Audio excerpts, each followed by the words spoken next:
¿Qué tal, amigos? Bienvenidos todos, buenos días. Este día, ¿cómo están? Gracias por estar con nosotros para el compromiso de esta jornada de aquí hasta las 9 de la mañana por todas las vías de 14 TV y las redes sociales. Y aquí está Geopolítica para ver los acontecimientos más relevantes de nuestro país y del resto del mundo, incluyendo a Leandro Campos. Saludos, buenos días Nelson, buenos días a todos los amigos televidentes de Geopolítica en esta mañana calurosa, como siempre la de este verano, impactado por los acontecimientos del mundo, pero aquí estamos listos, comprometidos para seguir haciendo comunicación de compromiso. Muy a pesar de que Biden ha enviado una carta a sus amigos demócratas. Acabó con ellos. Diciendo que eres un tipo que está superbo, listo, preparado para derrotar a Trump. Pero eso no me lo cree él. Acabó con la oligarquía demócrata. Oye, pero hay un ¿cómo se llama? Un desencuentro. Esto es increíble. Porque que el establecimiento demócrata no está tan seguro de que el presidente Biden pueda derrotar pueda resistir ni siquiera una campaña que es diferente. Al truquero de Trump. Claro. Sí, entonces ayer los medios de comunicación se hicieron eco en los Estados Unidos incluso en la rueda de prensa diaria de la vocera de la Casa Blanca hubo un intercambio de preguntas y respuestas muy, muy elevada de tono. Porque le preguntaron a la señorita Jean-Pierre, se la preguntaron de diferentes formas y ella también trató de evadir la pregunta, pero en tono muy elevado. Este debate entre el presidente Joe Biden... Eso deberían quitarlo, sí. Gracias. Si era cierto que un neurólogo había visitado 8 veces la Casa Blanca, porque habían evidencia, no, indicios de que el presidente pudiera estar afectado de un comienzo de mal de Parkinson.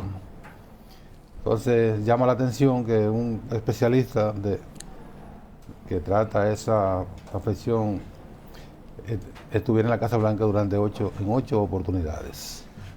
Preguntan, ¿y por qué la Casa Blanca no clarifica fehacientemente, como dicen en los juicios, sin ninguna duda razonable, le corresponde informarlo? ¿A qué se debió esa intensidad de su presencia en la Casa Blanca? Y ella evadió un poco y casi gritó. Entonces, como tú señalas, muy atinadamente refieres que es una obligación de la Casa Blanca, claro, o de cualquier gobierno, clarificar si el jefe del Estado está apto para seguir gobernando o no está apto para seguir gobernando, porque hay un libro de los años 60, 70, 50, 60, que se llama Aquellos enfermos que no gobernaron, donde recoge una cantidad de ciudadanos que fueron gobernantes estando en condiciones deplorables, que no estaban sí, en condiciones de gobernar.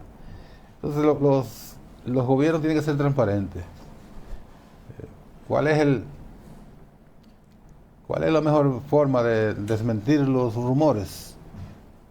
Que el propio neurólogo aparezca en una rueda de prensa diciendo que su visita... No solamente diciéndolo, demostrándolo. Que su visita no tenía nada que ver con claro, afecciones de una enfermedad o un mal de esa categoría. Porque no es que una persona que tenga mal de Parkinson no pueda ejercer un gobierno, porque claro, no es un pitcher de béisbol, ni es un... ni un boxeador, ni un jugador de baloncesto, ¿verdad que no? Exacto. Es una persona que tiene que tomar decisiones importantes si su capacidad cognitiva está a plenitud. Sin embargo, que por ahí es que anda la vaina. Sin embargo, Nelson, la característica de los movimientos de Trump y de los Biden. de Biden y de los lapsus que a veces son concomitantes con la enfermedad de Parkinson. Sí, la movilidad y una enfermedad cerebral también. Es una combinación. Es neurológica. Neurológica. Es decir, pudiera tener bastante asidero esa investigación, esa presunción. Especulación. Esa especulación. Sin embargo, yo creo que la postura de Trump de enviar una carta pública a los señores de Biden, tiene una fijación mental con Trump. que va. De Joe Biden, presidente de los Estados Unidos, de enviar una carta pública y poner al público las dificultades internas del Partido Demócrata, ponen en entredicho su posibilidad, evidentemente.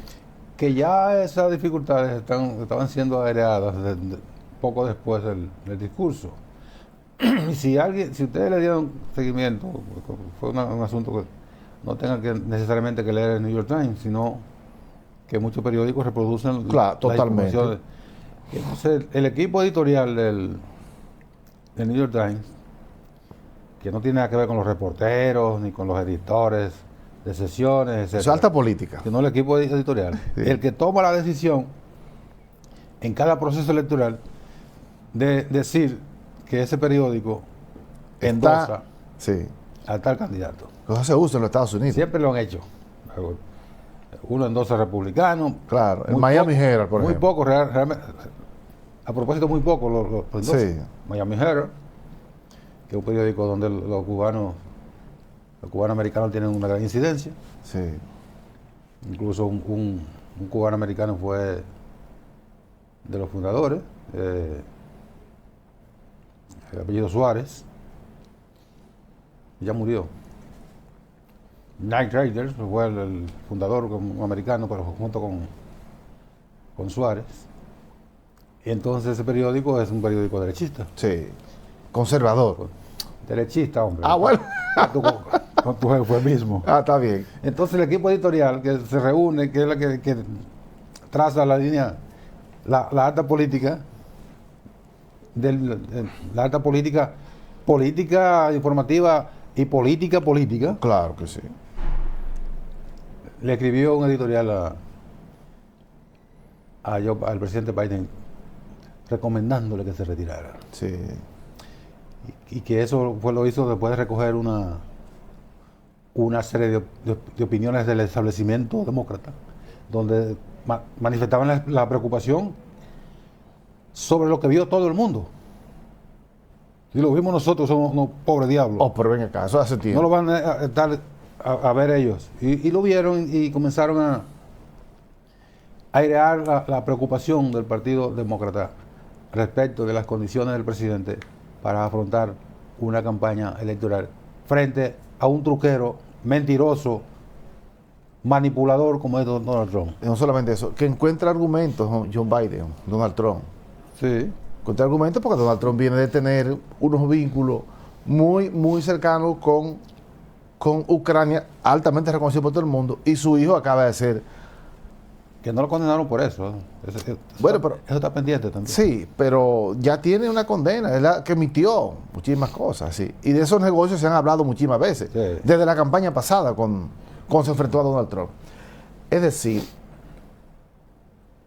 yo no sé cómo va a terminar el asunto interno en el Partido Demócrata, pero hay una decisión importante de grandes cuadros, gobernadores, senadores, representantes locales y toda una corriente interna que le pide a Donald Trump que abandone la carrera. A Biden. Bueno, pero Tú tienes una fijación mental porque tú no querías que Trump fuera candidato. no, jamás. Y no tú sabes cuál ha no te sido, van a complacer. cuál ha sido mi postura aquí. Es que Estados Unidos no se merece Que ni uno ni otro. a ninguno de los Sí. dos. Y solo uno justifica al otro. Si uno sale de la contienda, el otro no tiene sentido estar ahí. Es así. Es así, pero Y yo pienso que ese país debe gastarse, debe ganarse, pudiera ser así, pero no va a ser así. debe ganarse algo diferente. Y es que ninguno de los dos sean candidatos. Uno no se merece volver a ser presidente y uno no está en condiciones de hacerlo. Mira qué cosa. De continuar, es Un dilema. dilema. Como yo he planteado, el gran dilema de los Estados Unidos. un dilema de... Yo le escribí un artículo, el establecimiento en apuro. Realmente El establecimiento está, el establishment, como mucha gente dice, el establishment. El establecimiento político de Estados Unidos está seriamente en apuro. Con ese dilema. Es decir, regresa con un elefante en vitrina, como es Donald Trump, acaba con todo. O sigue con una persona que está seriamente en cuestión si pudiera terminar su periodo. Claro, y ese señor se ve en condiciones muy, muy, muy demejoradas, Joe Biden. Sí, muy. Pero hay una corriente muy fuerte interna en el Partido Demócrata que pretende postular, que entiende que debe postular a Kamala Harris, que es la vicepresidenta. Y otro que midieron, que las encuestas midieron este fin de semana, donde sale a relucir Michelle Obama. Bueno, dos o tres encuestas dijeron que la única que estaba en capacidad, en condiciones de derrotar a Trump, es Michelle Obama, la esposa del presidente. Ese se ha barajado de hace mucho. Sí, pero ahora cogió fuerza. Sin embargo, es una posibilidad bastante remota porque el presidente Obama está renuente a que ella se meta en política. Porque los Obama, sobre todo el presidente con el gran prestigio que salió de la Casa Blanca, Sí. ellos están convertidos en una máquina económica, una maquinaria económica, están haciendo millones de dólares y no van a meter a Michelle Obama a puñir para la Casa Blanca. Sobre todo que ya en los Estados Unidos los expresidentes se dedican a conferenciar por el mundo, a caminar, no a garantizar su negocio que hicieron desde el gobierno, no es igual que aquí. No, eso no existe. Claro, esa posibilidad no existe. Pero sin embargo, Michelle Obama sería la persona más adecuada para convencer a Trump. Sí, Trump pudiera, a Joe Biden, Estoy diciendo. pudiera ser la persona más cercana para convencer a Joe Biden por la cercanía con los Obama. Es decir, Sí. Obama escogió muy amablemente a Joe Biden como su candidato vicepresidencial. Y fue los dos periodos su candidato vicepresidencial. Y fue el principal activo, digamos, actor para endosar a Joe Biden que sea presidente de los Estados Unidos. Sí. Que en un principio Joe Biden fue de los últimos que salió a la contienda demócrata en el... Impulsado en el porque 19. los Obama dijeron, no, es a él que lo vamos a apoyar. Sí. Y por eso él ganó la nominación en ese año. Estamos claros La verdad que hay una deuda, hay una relación muy cercana Sí. con los Obama. Y Michelle entonces no sería una doble derrota para él. Pero la política es muy dinámica, va cambiando. Días antes de salir de la Casa Blanca, le preguntaron al presidente Obama Sí. por el activo que es Michelle, que es una persona muy carismática. Si en algún futuro cercano ella pudiera ser candidata, ella le dijo, mira, en los Estados Unidos hay tres cosas seguras que nadie puede evitar. Pagar impuestos, bueno, primero la muerte, pagar impuestos y que Michelle no va a correr. Pero eso fue en el 2020. Bueno, pero dijo que eso estaba descartado. Que estaba tan seguro como esas dos primeras, que son inevitables. El que vive en Estados Unidos tiene que pagar impuestos sí o sí. Sí o sí. Y la muerte es inevitable. Sí. Y él dijo, esa tercera, vamos a agregarle esa tercera, que Michelle no va a correr. Pero la política es cambiante. Claro. Los escenarios se van moviendo. Las coyunturas determinan casi siempre el accionar de las personas, sobre todo de los líderes. Y uno no puede descartar de manera radical esa posibilidad. Aunque después Obama tendría que buscar la forma de cómo bajar esa seguridad que él planteó de la trilogía de los impuestos, la muerte y que ya no va a correr. Yo te dije, él podía eso fue en el 2020, sí. Claro. Estamos en el 2024 y las circunstancias ahora son totalmente distintas. Y cualquier sacrificio por el bien de Estados Unidos y por su partido Entonces es válido. Sí, lo cierto es que está bien compleja la situación Sí. en los Estados Unidos respecto de esa cuestión de los Está agudizada, eso está complejo de hace tiempo. ¿Saben? Eso de los demócratas está Sí. muy difícil. Entonces, nada. Esperemos. Lo de Francia, bueno, lo de Francia, tú ayer no pudiste venir porque estabas Sí. en otras diligencias, en otras obligaciones. Y nosotros hablamos de Francia y bueno, lo que ocurrió en Francia fue una ingeniería política de altos quilates De muy alto quilate. para frenar a la extrema derecha. Un laboratorio subterráneo que emergió como las erupciones volcánicas. Emergió el domingo y eso fue una hecatombe para la extrema derecha, que daba casi por segura la victoria en la segunda vuelta de esas legislativas. Pero no contaron con la astucia del pueblo. No. No contaron con esa astucia. Bueno, de verdad que es emblemático y yo decía ayer, a mí mismo mientras leía, yo leí decenas de artículos y de trabajos sobre las elecciones en Francia y de posiciones y de posturas y de futuro y de... Entonces yo decía, oye, pero es que Francia viene de ser la cuna de los derechos fundamentales, Claro. madre de los derechos fundamentales donde nacieron, pero además es la cuna del Estado moderno, de la ciencia y la cultura. ¿Cómo era posible que Francia cayera, que sea el país que le diera el ejemplo al mundo de caer en un retroceso de ese nivel como han caído otros países, que tú se lo puedes hasta perdonar, pero los franceses?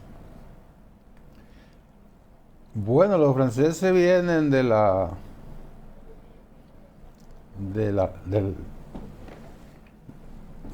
oscuridad relativa de los Luises, que fue una oscuridad relativa, Claro. ¿no? Porque en términos de derechos humanos y en términos de derechos políticos.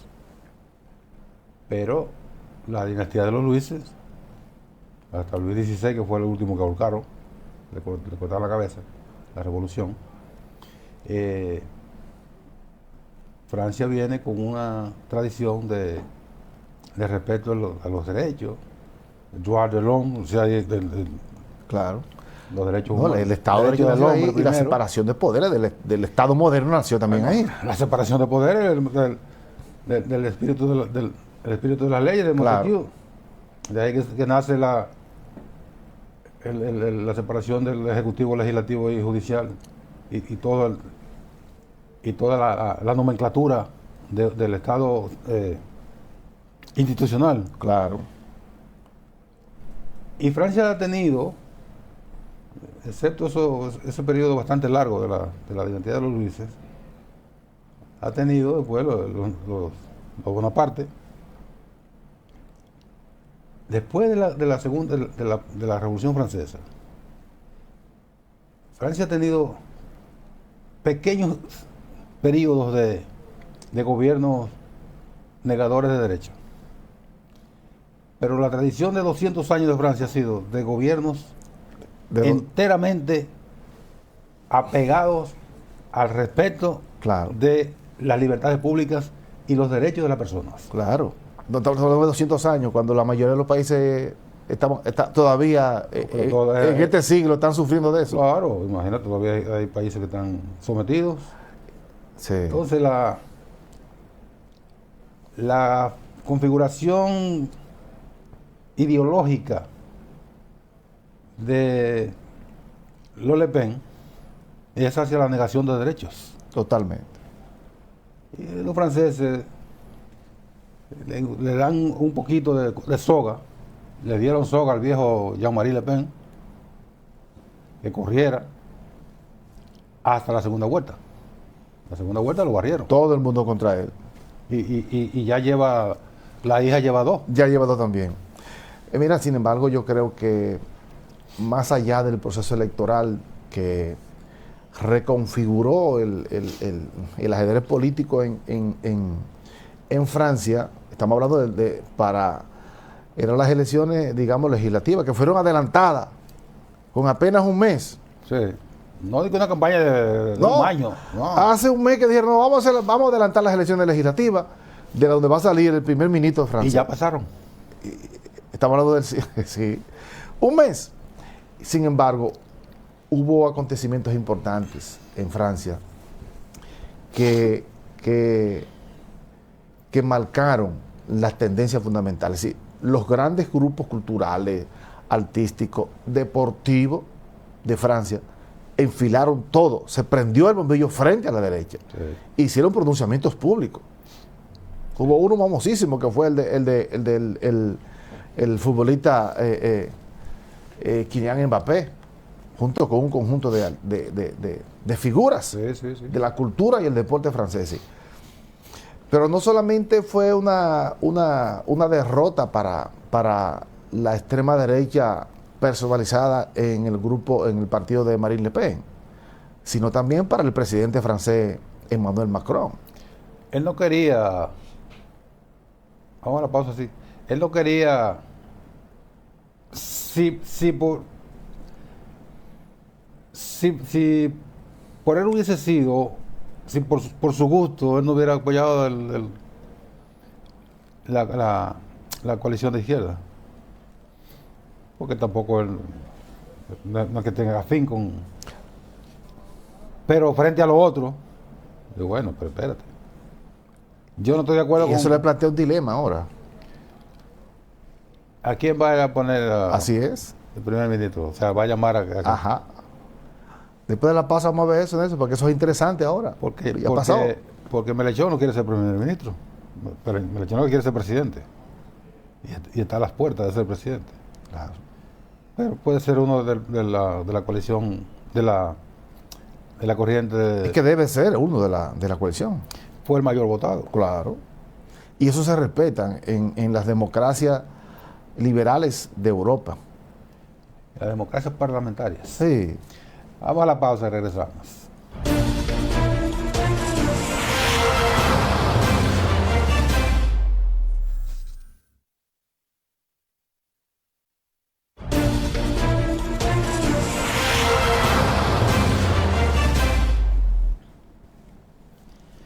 Bueno, seguimos. ¿Tú quieres que sigamos a Francia? Ya en Francia no hay mucho que decir. Sí, no. Yo pienso que solo terminar con que ahora corresponde, dimitió el primer ministro, un muchacho muy joven, un chamaquito de 34 años. Sí. El presidente le pidió que no se retirara porque ahora el 26 de este mes, casi ahorita, son los Juegos Olímpicos, sí. Son las Olimpiadas que se van a celebrar en París, Francia. Y él le pidió que el país necesita estar estable, no en cuestiones políticas, sino va a ser la vitrina del mundo por alrededor de un mes. Que se quedara para que, y me parece muy prudente. Como ya él ha trabajado en la organización, claro. Él le da seguimiento. Sí. Entonces, después de ahí corresponderá entonces escoger al primer ministro, que por demás lo elige el presidente de la República por mandato del Parlamento, pero es el presidente de la República quien elige, y tiene funciones extraordinarias, sí, es bien establecida en Francia. Claro. Es el administrador del gobierno. El jefe de Estado es el presidente. Francia es una república presidencial. Sí. Presidencial y parlamentaria también. Sí, pero el presidente tiene muchos poderes en Francia. Sí. Muchos poderes. El primer ministro también tiene poderes. Sí. Pero no es lo mismo que una democracia parlamentaria donde el rey o la reina son jefes de Estado, pero no administran nada, no tienen funciones ejecutivas. Quien tiene la función ejecutiva es el primer ministro en algunos lugares, o jefe de gobierno en España, que es donde único se llama presidente del gobierno. En Francia el primer ministro tiene mucha prerrogativa. En Italia es una una república parlamentaria, un régimen parlamentario donde hay un presidente, jefe del Estado, pero el primer ministro, la primera ministra en este caso, son los que tienen la rienda del gobierno. Todo. En Francia no. No. No. Ahí hay una dualidad. Una dualidad. Pero muy bien separado. Es decir, el primer ministro tiene prerrogativas importantísimas. Sí, claro. Ahora, la cuestión de Estado, de materia internacional, la tiene el presidente de la República. Sí. Que es una diferencia que se elige de manera directa, que esa es la gran diferencia con el régimen parlamentario. Es decir, no es el Parlamento quien escoge al presidente de la República. El presidente de la República en Francia se escoge de manera directa y corresponderá en el 2027 escoger al próximo presidente, porque él acaba de ser reelecto en el 2022 hasta el 2027, es decir, Emmanuel Macron. Sin embargo, ahora se verá por mandato de estas elecciones, tendrá que escoger a un primer ministro. Y estamos en esa discusión ahora en Francia, de quién sería el próximo primer ministro que propondría que lo debe coger el presidente de la República, pero según sus fuerzas parlamentarias y los acuerdos que se hacen, no escrito en Francia, pero comúnmente quien gana el proceso parlamentario, como en el caso ahora de la coalición de izquierda, siempre es quien le corresponde el primer ministro. Aunque en Francia no hay tanta tradición de gobierno de coalición como los hay en España, a partir de la diferencia de partidos, porque en Francia, aunque por décadas había gobernado el Partido Socialista francés, el de François Mitterrand y otros sucesores, frente a digamos, el paralelo, para ponerlo con España, con los populares, ¿verdad? O con los socialcristianos. Sin embargo, ahora en esta época han irrumpido otras corrientes políticas, como en el caso del presidente actual, que ni es socialista, ni es tradicional de los socialcristianos, sino que es una mezcla de eso, una especie de ciudadano. No es socialdemócrata, No. Pero tampoco es derechista. No. Igual que Sí. igual que Sarkozy. Sarkozy fue un hombre de derecha, pero no de extrema. No. Es una mezcla ahí en el medio. Son los centristas que la llaman. Los centristas. Sí. Sin embargo, ahora han irrumpido en el escenario político a partir de las elecciones el Partido Comunista, que es tradicional en Francia, y una corriente de izquierda que le llaman ellos extrema, que es la Francia insumisa. Sí, es como revoltear la cosa. Que no es tampoco ninguna extrema izquierda. No, ellos lo quieren poner ahí. Y ya comienzan las amenazas de la bolsa de valores. ¿Qué carajo? Esos son cucos. Sí, claro. Más que jugo con truco. Para querer embullar a los otros. Claro. Claro. Entonces ahora hubo una alianza entre el Partido Comunista Francés, tradicional, la Francia insumisa de Mélenchon, Los socialdemócratas. los socialdemócratas, el Partido Socialista Francés de Mitterrand, sí, los socialistas, De François Hollande. sí, de Giraud, y bueno, y además el Partido Verde, los ecologistas, que es una corriente en muchas partes de Europa y también en América que Está ganando espacio. claro, que vienen teniendo espacios importantes, incluso en Alemania, fueron la fuerza contradictoria en las elecciones pasadas, y en otros países. Sí, una coalición de esos 4 grupos que ha ganado las elecciones parlamentarias en Francia. Bueno, eso es en el plano aquí en el plano más o menos light, si se puede llamar light, porque ya la otra es ya con tiros y con balas. Sí. El caso de ayer el grupo Hezbollah atacó un importante enclave militar de Israel por primera vez en muchos años. Y entonces eso plantea un escenario de recrudecimiento de la situación ahí en esa franja, en esa zona.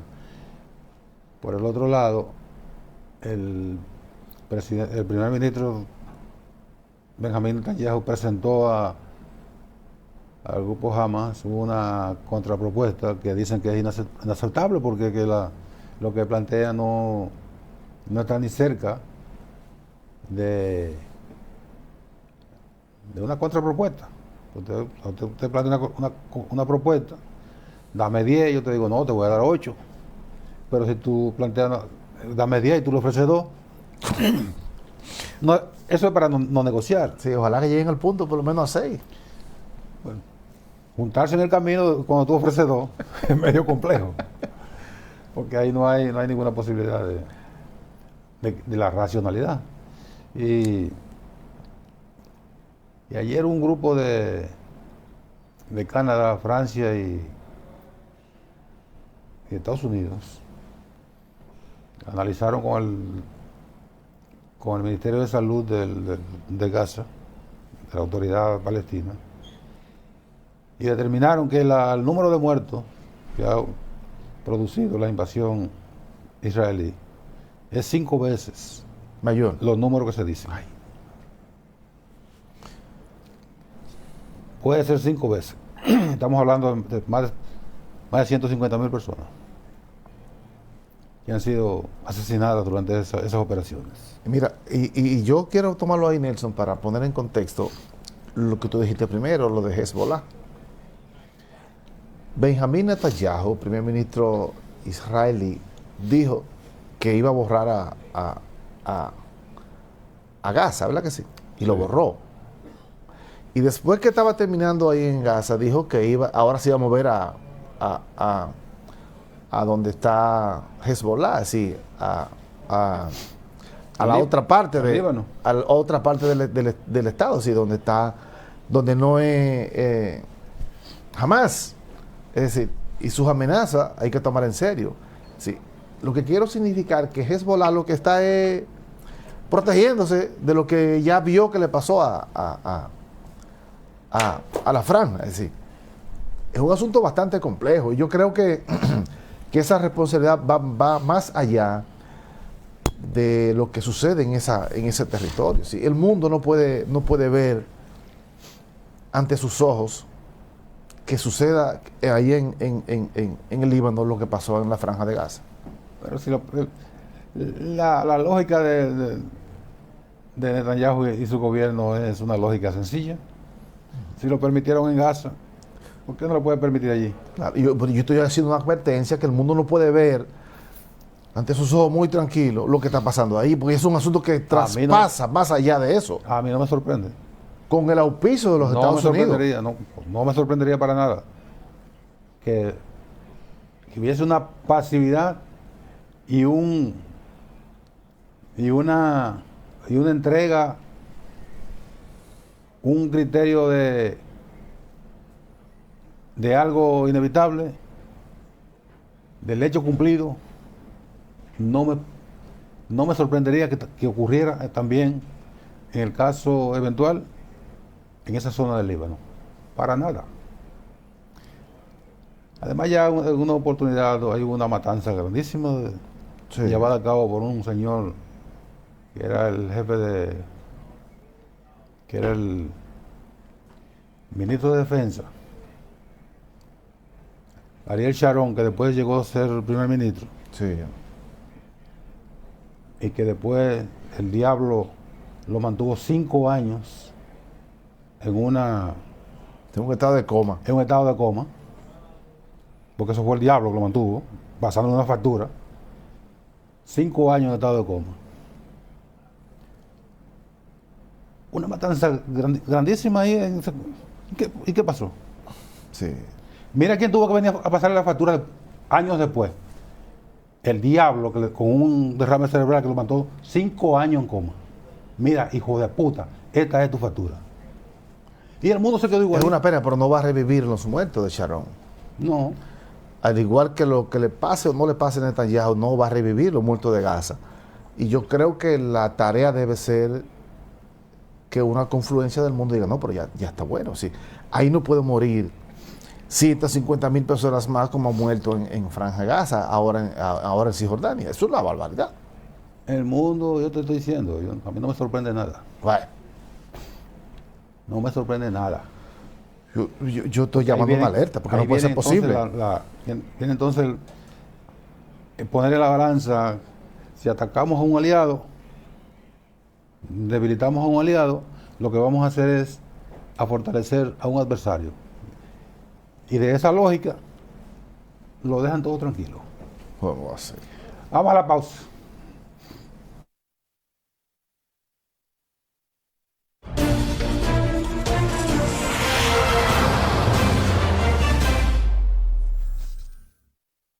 No, las amnistías no. Si un Estado acepta una amnistía, tiene que cumplirlo. Pero no es amnistía, es una negociación. Mira, ustedes cometieron 10 delitos, lo vamos a juzgar por 5. Ellos van a aceptar. Eso del, sí. Descarga la app. Porque lo otro sería un enfrentamiento militar. No, sí. ¿Y quién gana en el enfrentamiento militar? La fuerza de coerción del Estado. Las fuerzas regulares deben ganar, pero Claro. ¿a qué precio? Por más vuelta que sea. ¿Pero a qué precio? Bueno, el precio siempre será alto. ¿Y cuál es el precio que ha pagado la gente por la tropelía de Barbecue y las demás bandas? O un precio altísimo. Bueno, entonces, ¿tú crees que ellos merecen paño tibio? Creo que no. Creo que no. Ahí también hay una complejidad. Claro. ¿Cómo tú resuelves un asunto matando cuántos delincuentes? Bueno. Sometiéndolo a la justicia. Por lo menos una justicia débil. las cabezas de esas bandas deben Haití, para poder recuperar el honor, la imagen y la fuerza de un Estado, debe dar un ejemplo con esas personas. Porque si no, va a ser un incentivo para que otros lo hagan. Sí. Si tú no lo sometes de la manera que debe ser sometido. Y no quiero yo decir aquí en público cómo debe ser. Pero hay que haber un escarmiento y lo debe saber el público, lo debe saber los Haití, lo deben saber los muchachos que andan con ellos, deben saber, mira, esa es la consecuencia de esto, para que no se transite otra vez por ese mismo camino. Es así. Es un ejemplo. Claro. Un ejemplo, pero un Estado débil, sin instituciones, no puede pasar de un extremo de debilidad A un extremo de fortaleza. a una supuesta fortaleza que no va a ser real. Es una transición. Sí, pero ahora ellos están en unas condiciones. Sí. Ayer acaban de llegar incluso una flotilla de equipos blindados de los Estados Unidos, importantísimo para combatir el crimen, sí. Sí. Porque ellos saben que con cositas y a esas bandas, esos grupos, no es tan fácil enfrentarlos. No, con equipamiento fuerte. Claro. Pero vamos a ver qué va a pasar, porque ahí Yo lo que quisiera que llegara. todas esas buenas intenciones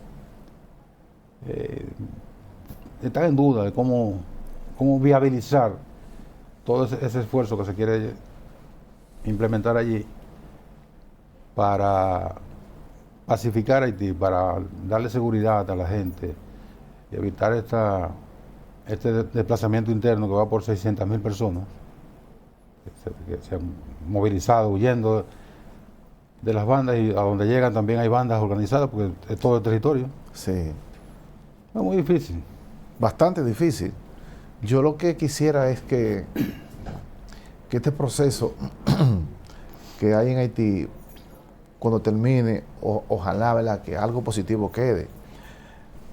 Si tú buscas a Afganistán, donde llegaron los norteamericanos, lo que era totalmente selva, bojío de casucha, eso terminó siendo grandes edificaciones allá en Afganistán. Sí. Y a mí realmente me gustaría que junto con la invasión llegase grandes maquinarias, porque el ejército americano y las compañías que son contratistas del ejército norteamericano son grandes constructores, tipo transforman Claro. los territorios. Claro, tienen una experiencia vastísima. Bastante. Que esa cooperación se diera ahí y que Haití terminara por lo menos con una carretera internacional que diera la vuelta a Haití. Claro. Sería interesante. Muy interesante, ¿verdad? Oye, pues, ahí quedó aplastada muchísimas cosas, muchos muertos, pero quedó, mira, esa carretera que bordearía Haití, que no es tan grande. Lo que hizo la ocupación americana aquí, que En República Dominicana. muchísimas carreteras. Claro. Lo digo es que ellos tienen experiencia en Sí, eso, sí. histórica, que por lo menos eso queda, y eso le daría un valor enorme a la tierra en Haití, si logra tener una carretera que bordee porque Haití es todo mar. Incluso podría cambiar su estadio para el mundo y que pudiera tener incluso un puerto importante. Lo primero es la estabilidad. Hey, Lo primero es desarmar las bandas, de la forma que sea, ya sea sometiéndolo, matando a algunos incorporando a otros a la dinámica institucional. Es lo primero. sí, Y sí. después lo material. Claro. Parecería que lo primero para la gente es lo material, porque la hambruna, Oh, pero eso no puede ser posible. pero sin seguridad. Sí, No pero se- hay que ver, debe ahí, mira, una de la mano, paralelo. Sí. En lo material porque es urgente también. También. Claro. Y es urgente que nos vayamos. No relaje. Eso es Asá que tiene la culpa de eso. Sasá, que me está, Sasá, que nos está haciendo así. Sí. Bueno, pues, complacido Sasá. Hasta mañana.